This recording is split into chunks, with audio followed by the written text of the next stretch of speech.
You can't hate the media enough. One of America's largest news corporations, possibly the most watched in Taiwan for learning English, has just had a 超级大翻车. Well, I've seen a lot of big crashes at Talladega, but this is the longest one I've ever seen.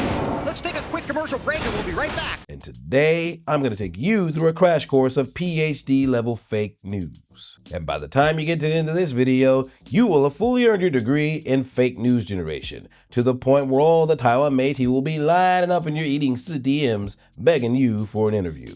这么精彩，让我们继续看下去。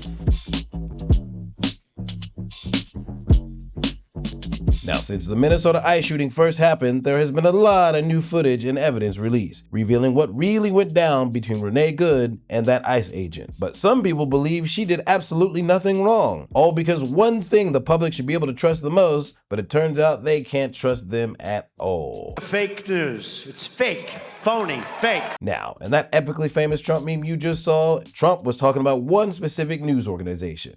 And it turns out it's the exact same one we're going to talk about today. Because even after 8 years, these niggas have not learned a single thing. CNN, which I like to believe stands for Cunning News Network, or even better, Cunty News Network, because their behavior proves as such. 3 days ago, they uploaded what they claim to be a frame-by-frame, step-by-step analysis of the Renee Good shooting. It currently sits at over 1 million views with 11,000 dislikes and only 8,000 likes. Because they got exposed for engaging in PhD level fuckery. And today, I'm gonna show you exactly how they did it, step by step. Hold on to your butts. CNN synced multiple perspectives of the shooting and mapped this incident in 3D space. Taken together, they show the fullest picture yet of what happened that day. A home surveillance camera captures the moment Renee Good pulls up in a maroon-colored Honda SUV 4 minutes before the shooting. 20 seconds after she arrives, her passenger and wife, Becca, wearing a white beanie, gets out of Good's car. Good then parks the SUV perpendicular in the road. Here's how Homeland Security Secretary Kristi Noem described what Good did.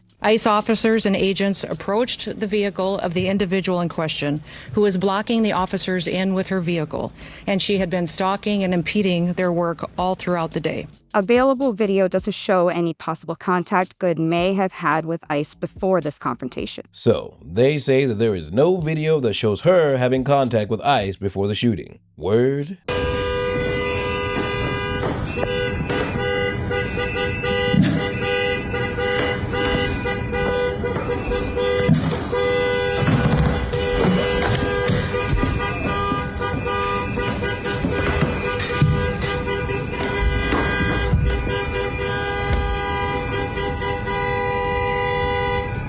As you can see, Renee was honking and dancing and seemingly having her own private party inside that van, having a hell of a good time in the middle of Portland Avenue. But somehow, CNN missed that video. Weird.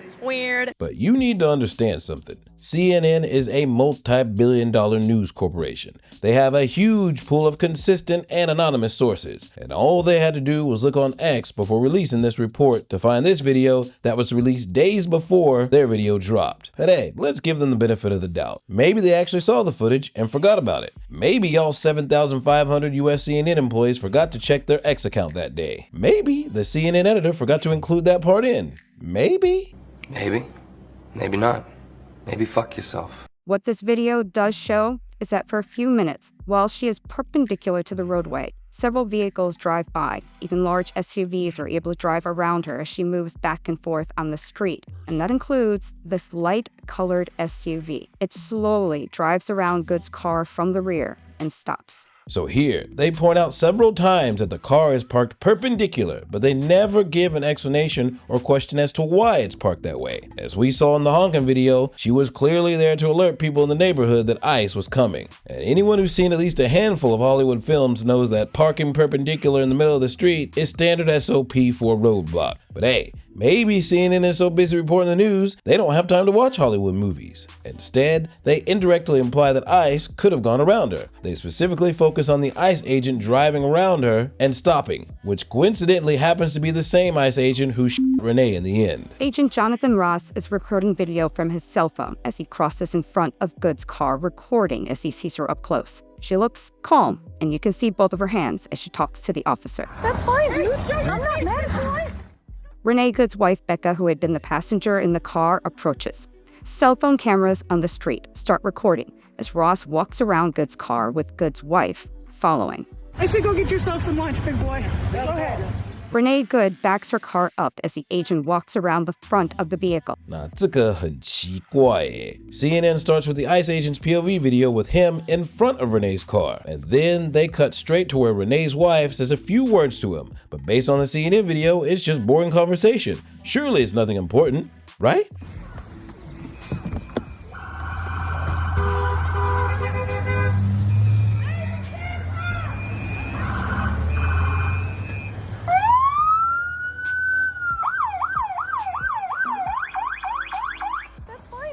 I'm not mad at you. Show your face. I'm not mad at you. It's okay. We don't change our plates every morning, just so you know. It'll be the same plate when you come talk to us later. That's fine. U.S. citizen, former fucking country. You want to come at us? You want to come at us? I said go get yourself some lunch, big boy. So as you can see, these cunning CNN fuckers cut a crucial part of their conversation, which shows that the wife was antagonizing the ICE agent, claiming that she was a former veteran. And let me tell you something, in America, anytime you hear that someone is former military, you immediately assume that that person knows how to fight, or at least has been trained for combat. So then when the wife dares him to come at her, it's crystal clear that she is taunting this fool. And then she engages in what every Xiao Tai Hong constantly whines about, fat shaming, calling him a big boy and suggesting he go home and get some lunch. I said go get yourself some lunch, big boy. Go ahead.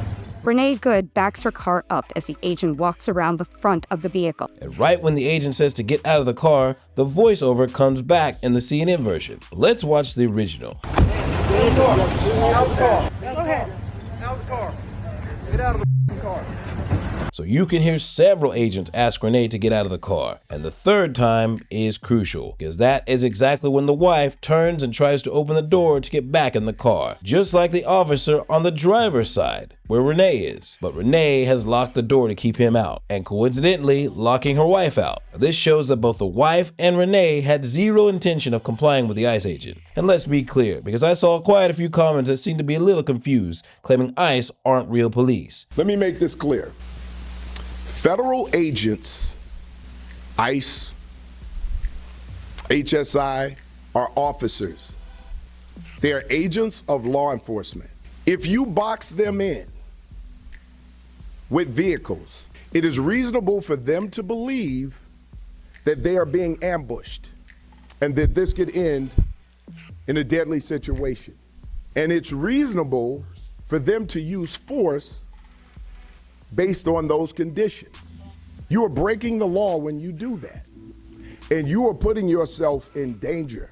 And that means the moment Renee locked the door and the moment the wife tried to get back in the car after hearing the agent say 3 times to get out of the car, they were both breaking federal law. But if you only watch the CNN video, you wouldn't even know this.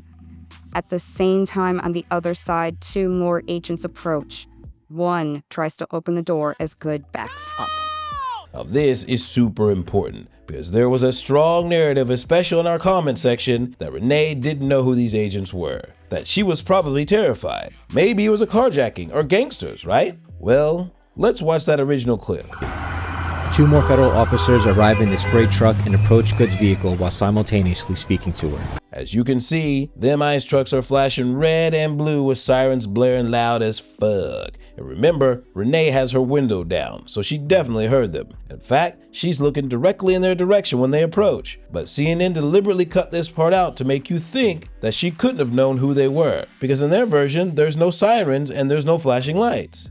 Some fuckery's going on. Good's vehicle starts moving. From Ross's cell phone video, you see Becca, the woman in the white beanie, trying to get into the car again. You also see Renee Good turning the steering wheel to the right. Get out of the car. She then accelerates. Now this is the most memorable moment of the entire video, other than the shooting itself, because CNN does play the epic drive baby drive part, but you can barely hear it over the CNN voiceover. Get out of the car. She then accelerates. And let me tell you, this part is extremely crucial, because even if you give the wife plausible deniability over taunting the officer, which could have been a misunderstanding, and trying to get back in the car, maybe she didn't hear the ICE agent shouting at her. That woman shouting "drive baby drive" demonstrates very clear intent that she was telling her wife to escape and flee the scene of a federal crime. But CNN doesn't even address it. They barely even make it audible in their version. You also see Renee Good turning the steering wheel to the right. She then accelerates. Now, this is a hot point of contention on the internet, and your perspective all depends on which clip you saw first. Now, CNN says that Renee turns the wheel and accelerates, but let's watch the full clip. And freeze frame here. Now, initially, the officer is to the right of the vehicle. It is only when Renee backs up that he becomes in front of the vehicle. It's because she moved, not that he moved. See the wheel? It is facing directly at the officer. And do you see the direction in which Renee is looking? Directly at that ICE agent. And then the tire spins out. The only reason why the car didn't move forward is because there's ice preventing traction. Otherwise, this incident could have ended very differently. Now, although the officer can't see the tire direction from his perspective, he can here, which is why if you play in slow motion, he only reaches for his gun after the tire spins out, which means he hears Renee accelerating and immediately knows, uh-oh, Taichi do dialo, which is why he immediately reaches for his gun. Let's go back to the CNN video. Slowing this down again and matching the exact time of these two angles. You see that? They add a fucking 转场 right before you see the tire spin out, keeping you from examining closer to see what really happened. This angle appears to show the vehicle moving close to the agent. But in this angle, he does not appear to be in the path of the vehicle when he fired. Now this is where CNN gets really clever, because they use language to mindfuck you. The narrator says it appears the car moves towards the agent, that it appears the agent is not in the path of the car. This is straight up PUA language sorcery, because in English, when you say something appears to be a certain way, you are indirectly implying doubt, that there's not enough evidence to have a conclusion. But you can see from the footage they showed at this moment, old boy gets struck by that vehicle. And when they say he appears to be in the path of the vehicle, what they're subtly telling you is that, hey, we doubt he was in Renee's path, but he pulled a gun out and shot her anyway. And now comes the final, most diabolical bit of PhD PUA level fuckery. Now, what we cannot see in Ross's cell phone video is if the SUV made contact with the agent because the camera angle jerks up to the sky. The CNN host says you can't see if the vehicle made contact with the agent based on his video because it jerks up to the sky, which technically sounds correct, but they just previously showed you video where the car smacked into him or appeared to smack into him. And remember, at the beginning of their video and in the title, they said they wanted to take you step by step of what happened. But it turns out they missed a pretty huge step, because there was one crucial part of the officer's POV video that they actually muted out. You hear him yell, "Oh," from the impact. They completely cut his reaction to the car hitting him, because that would have given the viewer complete confidence that he was hit by that car. What kind of shit is that? So now you see just how cunningly this network is. This is Ivy League PhD level deception, yo. They very quickly and very successfully hijacked the entire narrative, causing the people in the comment section of our video to be completely misinformed. When it comes to the comments of their video, woo, da fan turtle. You don't hate the media enough! That 3D render was pointless. Where is the rest of the camera angle at the 2-minute mark? CNN. He does not appear to be in the path of the moving vehicle. Give me a fucking break. Man, if only there were videos taken from different angles that show exactly how this went down, so we can see for ourselves what happened. But despite their reactions, it just might be too late. Because right now, America is on fire. Literally. People are actively hunting ICE agents, going into their hotels, causing commotion, and even doxing them. So it seems like America is only one small step away from a hot civil war, which begs a very important question. What exactly is going to happen first? The CCP falls to its doom, an American Civil War 2.0, or GTA 6? Let me know what you think down below, and I'll see you on the flip side. Peace! Well, you're American, okay? Okay. What kind of American are you?